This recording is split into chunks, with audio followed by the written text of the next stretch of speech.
रामायण महर्षि वाल्मीकि द्वारा मां निषाद प्रतिष्ठान तमोगमः।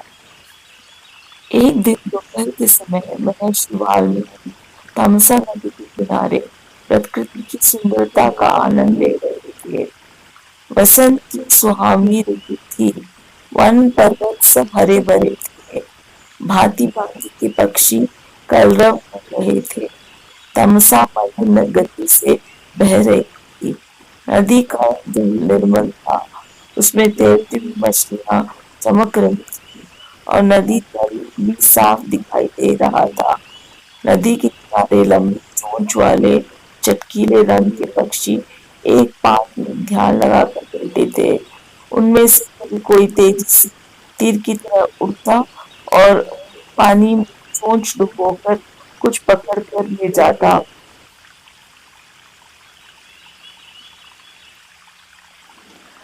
नदी तट की शोभा को देखकर महर्षि वाल्मीकि का मन अपार हर्ष से भर उठा। सहसा उनके कान में क्रौंच पक्षी की सुरीली ध्वनि पड़ी। आंख उठाई तो देखा कि क्रौंच पक्षी का एक जोड़ा नदी तट पर कल्लोल कर रहा है। क्रौंच कभी चोंच से चोंच मारते, कभी अपनी लंबी गर्दन साथी की गर्दन में लपेट देते और कभी चोंच से एक दूसरे की पीठ सहलाते। कभी थोड़ा सा उड़कर वे इधर उधर बैठ जाते और फिर पास आकर खेलने लगते। महर्षि वाल्मीकि को ये क्रौंच बड़े प्यारे लग रहे थे। इतने में नर क्रौंच का निषाद का तीर कहीं से आकर लगा और वह गिरकर छटपटाने लगा। उसकी यह दशा देखकर क्रौंची बड़ी करुण स्वर में रोने लगी। यह देखकर ऋषि का हृदय करुणा से भर गया। वे शोक सागर में डूब गए। उनके हृदय की करुणा मां निषाद प्रतिष्ठां त्वमगमः शाश्वती समाः यत् क्रौंच मिथुना देक मवधि काम मोहितम श्लोक के रूप में फूट पड़ी। श्लोक का हिंदी अर्थ है, हे निषाद, तुझे कभी भी शांति न मिले क्योंकि तुमने काम मोहित क्रौंच के जोड़े में से एक की बिना किसी अपराध की हत्या कर दी है। आदि कवि वाल्मीकि के मुख से निकला यह पहला श्लोक था। स्थिर चित्त होने पर वाल्मीकि का ध्यान श्लोक को अर्थ पर गया। अर्थबोध से उनको बड़ा दुख हुआ। वे सोचने लगे कि मैंने व्यर्थ ही निषाद को इतना कठोर शाप दे दिया। इसी चिंता में मग्न में वे चले जा रहे थे कि उनको नारद की वाणी याद पड़ी। एक बार नारद से उन्होंने पूछा था, हे देवर्षि, मुझे एक ऐसे पुरुष का नाम बताइए जो गुणवान, बलवान और धर्मात्मा हो, जो सत्य पर दृढ़ रहता हो, अपने वचन का पक्का हो, सबका हित करने वाला हो, विद्वान हो और जिससे बढ़कर सुंदर कोई दूसरा ना हो। नारद ने कहा था कि ऐसे एक ही पुरुष को मैं जानता हूँ। वे इक्ष्वाकु वंश के राजा दशरथ के पुत्र राम हैं। वे सब तरह से गुणवान और रूपवान हैं। वाल्मीकि को ये सब बातें याद पड़ी और रामायण की जो कथा नारद ने संक्षेप में सुनाई थी वह भी उनको याद आई। एक दिन वाल्मीकि जब ध्यान में बैठे हुए मां निषाद गुनगुना रहे थे, ब्रह्मा ने उनको दर्शन दिए। ब्रह्मा जी बोले, ऋषिवर, मेरी इच्छा से यह वाणी अनायास आपके मुख से निकली है और श्लोक के रूप में इसलिए निकली है कि आप अनुष्टुप छंदों में राम के संपूर्ण चरित्र का वर्णन कीजिए। राम की कथा संक्षेप में आप नारद से सुन ही चुके हैं। मेरे आशीर्वाद से राम, लक्ष्मण, सीता और राक्षसों का गुप्त अथवा प्रत्यक्ष सब वृत्तांत आपकी आंखों के सामने आ जाएगा। जो आगे होगा वह भी दिखाई पड़ा, अतः जो आप लिखेंगे वह यथार्थ और सत्य होगा। इस प्रकार आपकी लिखी हुई रामायण इस लोक में अमर हो जाएगी। इतना कहकर ब्रह्मा जी अंतर्धान हो गए। वाल्मीकि श्लोकों में राम के चरित्र का वर्णन करने लगे। उनके सामने राम, लक्ष्मण, सीता, दशरथ और दशरथ की रानियों का हंसना, बोलना, चलना फिरना प्रत्यक्ष हो गया और वे बिना रुके रामायण की कथा लिखते रहे। 24,000 श्लोकों में उन्होंने पूरी रामायण लिख डाली। सब श्लोक मधुर और सुंदर थे। उनका अर्थ समझने में भी कोई कठिनाई नहीं होती थी। आदि कांड, राम जन्म, त्रेता युग की बात है। सरयू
तक राजसुख का भोग किया। उन्हें धन, मान, यश किसी की कमी न थी, पर उन्हें एक दुख था, उनके कोई संतान न थी।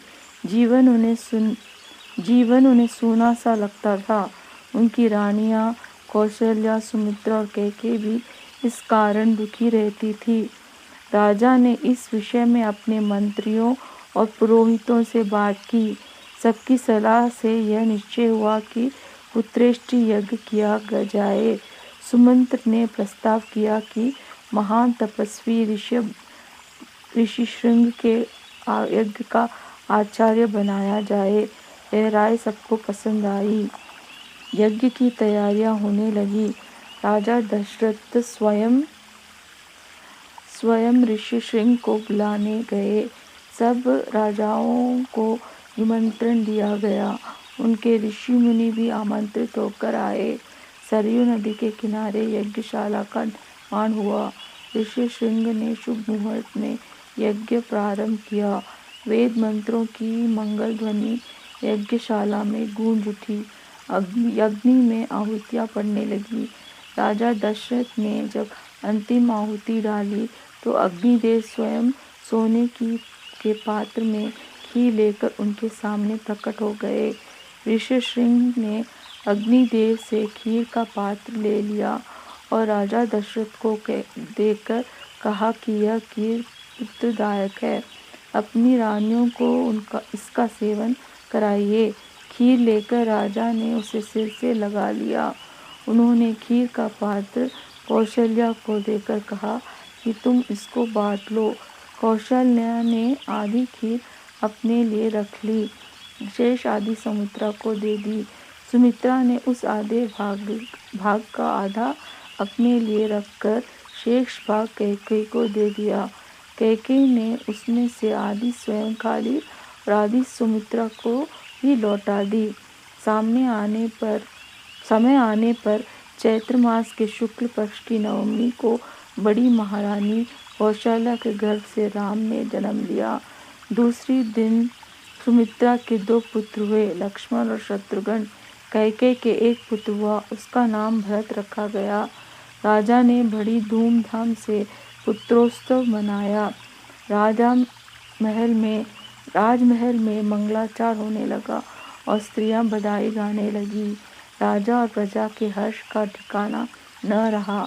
चारों राजकुमार बड़े सुंदर थे। धीरे धीरे वे बड़े हुए और साथ साथ खाने खेलने लगे। चारों में बड़ी प्रीति थी। लक्ष्मण राम के साथ अधिक रहते और शत्रुघ्न भरत के साथ। चारों भाई जब अयोध्या की गलियों में खेलने निकलते तो लोग उन्हें देखकर ठगे से रह जाते। राम के रूप में अद्भुत आकर्षण था। उन्हें जो देखता वह देखता ही रह जाता। विश्वामित्र की यज्ञ की रक्षा। जब राजकुमार कुछ बड़े हुए तब राजा दशरथ ने उनके सुयोग्य शिक्षकों के आश्रम में भेजा। राजकुमारों ने थोड़े ही समय में वेद, शास्त्र, पुराण और राजनीति में योग्यता प्राप्त कर ली। धनुर्विद्या में भी वे कुशल हो गए। अब चारों भाई सब विद्याओं में निपुण थे। उनमें राम सर्वोपरि थे। बल विक्रम के साथ उनमें शील, विनय आदि गुण भी थे। अपने पुत्रों के रूप, गुण और शील स्वभाव को देखकर माता पिता हर्ष से फूले नहीं समाते थे। राजकुमार के युवा होने पर राजा को उनके विवाह की चिंता हुई। वे इस विषय में एक दिन मंत्रियों और पुरोहितों से बातचीत कर ही रहे थे कि द्वारपाल ने समाचार दिया, महाराज महर्षि विश्वामित्र पधारे हैं। सुनते ही राजा दशरथ सिंहासन छोड़कर उनके स्वागत के लिए आगे बढ़े। राजा ने मुनि को सादर प्रणाम किया, उन्हें उचित स्थान पर बैठाया और सेवा सत्कार से संतुष्ट किया। इसके बाद राजा दशरथ हाथ जोड़कर बोले, भगवान, आपके पधारने से हमारी नगरी धन्य हुई। अब आज्ञा करें कि क्या सेवा करूं। विश्वामित्र प्रसन्न होकर बोले, राजन, विशेष कार्यवश ही आपके पास आया हूं। हमारे यज्ञ में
चल दिए। विश्वामित्र के पीछे पीछे धनुष बाण लिए दोनों भाई सरयू नदी के किनारे किनारे जा रहे थे। जब वे 3 कोस दूर निकल गए तब विश्वामित्र ने कहा, तुम दोनों भाई नदी में आचमन कर मेरे पास आओ। मैं तुम्हें अतिबला नाम की गुप्त विद्याएं सिखाना चाहता हूँ। इन विद्याओं के मिलने पर तुम्हारा आत्मबल बढ़ जाएगा और आसुरी शक्तियों से तुम्हारी सुरक्षा रहेगी। दोनों भाइयों ने ऋषि की आज्ञा का पालन किया। विद्याओं के ग्रहण करते ही उनमें नवीन स्फूर्ति आ गई। उस दिन वे सरयू नदी के किनारे ही रुक गए। अगले दिन वे सरयू के किनारे किनारे फिर आगे बढ़े। सरयू और गंगा के संगम पर उन्होंने गंगा पार किया। अब वे एक भयानक वन में पहुंचे। वहाँ हाथी, सिंह आदि दिखाई पड़ने लगे।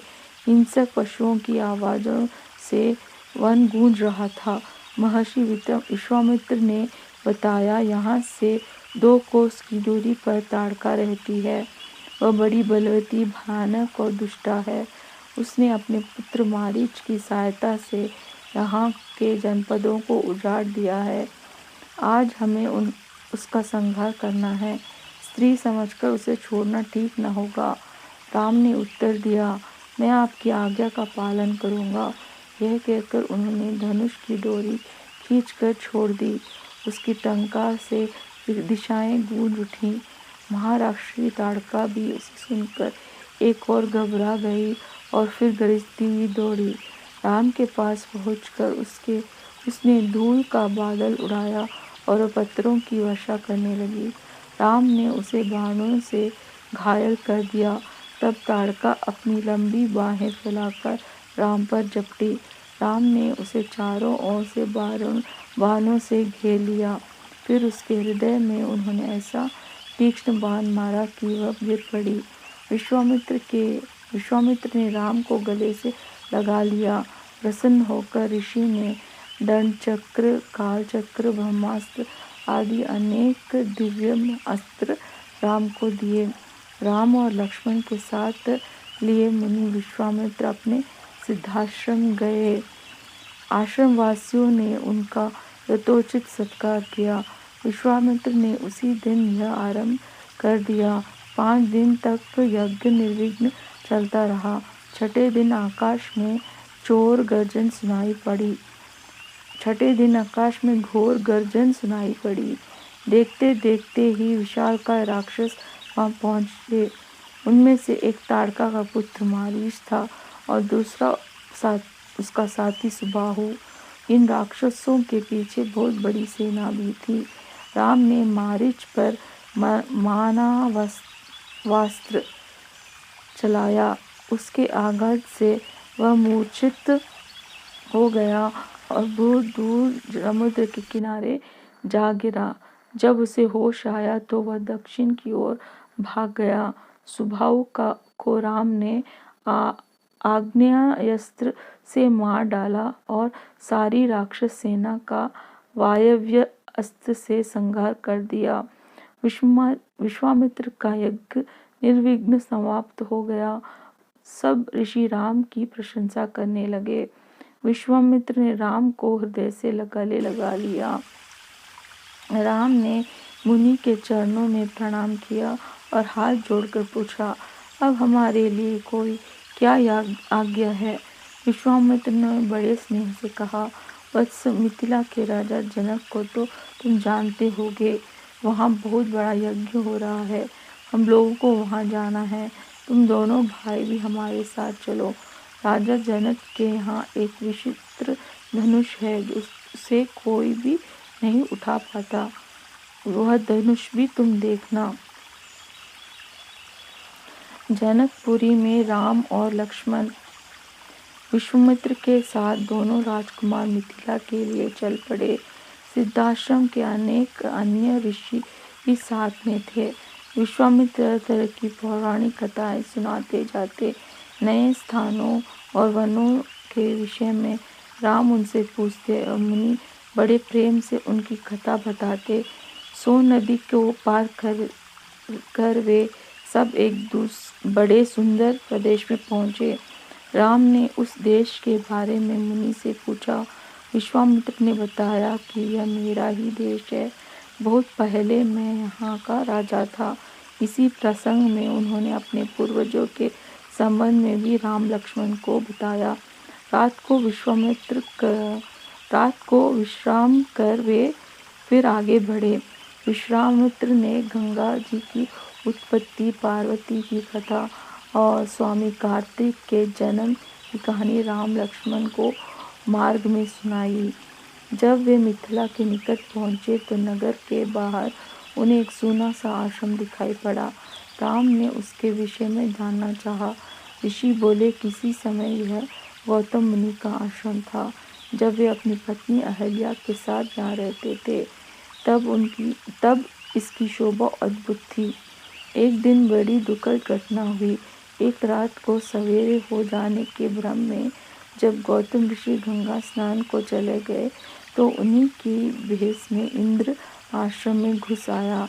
जब वह आश्रम से निकल रहा था, उसी समय महर्षि गौतम आ पहुँचे। इंद्र को देखकर उन्हें क्रोध हो आया। उसे कठोर शाप दिया। उन्होंने अहल्या को भी शाप दिया, तू अब समस्त प्राणियों से अदृश्य रहकर इस आश्रम में निवास करेगी। जब दशरथ पुत्र राम यहाँ आएंगे, तब तू शाप मुक्त हो जाएगी। यह कथा सुनकर राम को अहल्या पर दया आई। राम ने आगे बढ़कर ऋषि पत्नी के पैर छुए। राम का स्पर्श पाते ही अहल्या शाप मुक्त हो गई। गौतम ऋषि ने भी अहल्या को सहर्ष स्वीकार कर लिया। इस घटना से राम का यश चारों ओर फैल गया। राजा जनक को विश्वामित्र के आने का समाचार मिला। वे सतानंद तथा अन्य ऋषियों को लेकर स्वागत करने के लिए नगर के बाहर आए। आते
मानव आए और लज्जित होकर चले गए।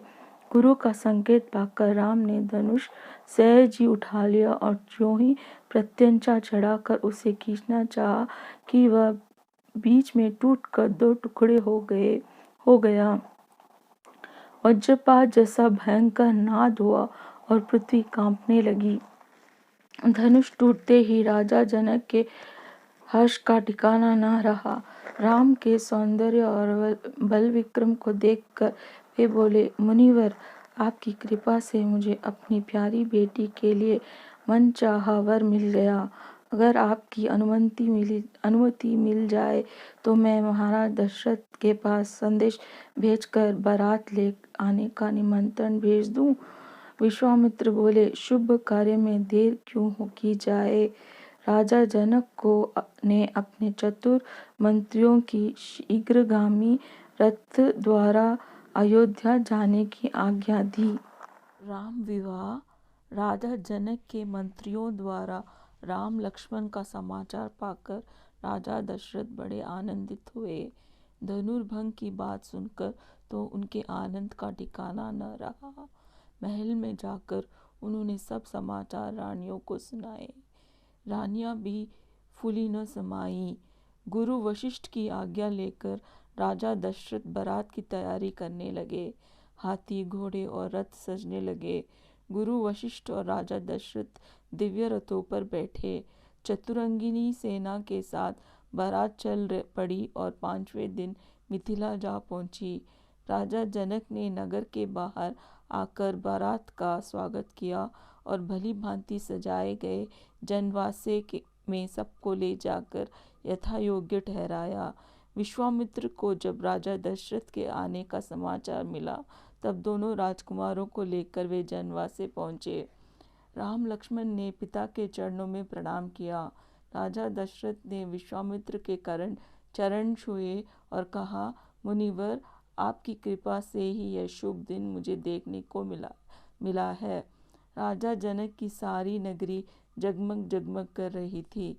एक एक घर, एक एक द्वार वंदनवारों से सजा था। चारों ओर मंगल गीत सुनाई दे रहे थे। राजमार्ग और राजमहल में दर्शकों की अपार भीड़ थी। विवाह मंडप मणियों और हीरों से सजा था। चारों राजकुमारों को लेकर गुरु वशिष्ठ के साथ महाराज दशरथ विवाह मंडप में पधारे। बहुमूल्य वस्त्रों और आभूषणों से सुसज्जित चारों राजकुमारियों को लेकर राजा जनक भी मंडप में आए। राजमहल की सभी स्त्रियां भी सजकर विवाह देखने पहुंची। राजा जनक सीता को दिखाकर महाराज दशरथ से बोले, राजन, यह मेरी बड़ी बेटी सीता है, जो मुझे हल चलाते समय पृथ्वी से मिली थी। आपके वीर पुत्र श्री राम ने मेरा प्रण पूरा कर इसे वरण करने का अधिकार प्राप्त किया है। यह मेरी दूसरी पुत्री उर्मिला है और ये दोनों कन्याएं मेरे छोटे भाई कुशध्वज की हैं। बड़ी का नाम मांडवी और छोटी का श्रुतकीर्ति। मेरी इच्छा है कि सीता के विवाह के साथ इनका भी विवाह हो जाए। लक्ष्मण के लिए उर्मिला को, भरत के लिए मांडवी को और शत्रुघ्न के लिए श्रुतकीर्ति को स्वीकार कर मुझे कृतार्थ करें। जनक के प्रस्ताव को राजा दशरथ ने सहर्ष स्वीकार कर लिया। गुरु वशिष्ठ और सतानंद ने वेद मंत्रों के साथ विधिवत विवाह कराया। कुछ दिन तक जनक का आतिथ्य ग्रहण करने के बाद राजा दशरथ बारात के साथ अपने नगर के लौट चले।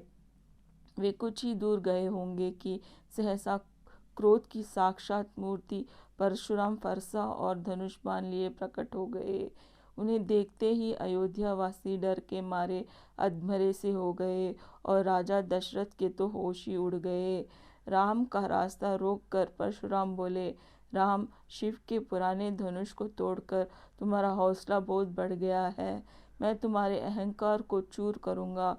राजा दशरथ ने परशुराम से बड़ी अनुनय विनय की और राम पर अनुग्रह करने की प्रार्थना की। परशुराम ने दशरथ की बात सुनी अनसुनी कर दी और राम से फिर बोले, मेरे इस धनुष को चढ़ाओ। यदि ना चढ़ा सके तो तुम तत्काल मेरे फरसे का आहार बनोगे। यह सुनते ही राजा दशरथ बेसुध होकर गिर पड़े। राम निर्भीकता से बोले, मेरा रूप आप दिखाना चाहते हैं तो देखें। उन्होंने परशुराम से धनुष बाण लेकर प्रत्यंचा चढ़ा दी और धनुष पर बाण रखकर बोले, मैं इस बाण से आपकी तपस्या का समस्त प्रभाव अभी नष्ट करता हूँ और मनोगति से आकाश में विचरण करने की शक्ति भी नष्ट करता हूँ। परशुराम हतप्रभ हो गए। उन्होंने राम की स्तुति की और यह प्रार्थना की कि तप का फल भले ही नष्ट कर दें, परंतु मनोगति नष्ट न करें, जिससे मैं महेंद्र पर्वत पर लौट सकूं। राम ने उनकी बात मान ली। परशुराम राम की प्रशंसा करते हुए तत्काल चले गए। परशुराम के चले जाने के बाद बारात आगे बढ़ी। बारात के पहुंचते ही अयोध्या में घर घर आनंदोत्सव होने लगा। गलियों में शंख और मृदंग की ध्वनि गूंज उठी। स्त्रियों ने मंगल गान किए और फूल बरसाए। रानियों ने पुत्रों और पुत्रवधुओं की आरती उतारी। उस समय राजा दशरथ के भवन की शोभा देखते ही बनती थी। चारों राजकुमार शील गुण संपन्न पत्नी पाकर बड़े प्रसन्न थे। सीता के अनुपम रूप, गुण और सेवा से राम और सास ससुर बहुत संतुष्ट थे। राजकुल में दिन दिन सुख समृद्धि की वृद्धि होने लगी। समस्त कौशल राज्य का भाग्य जग गया। आदि कांड समाप्त।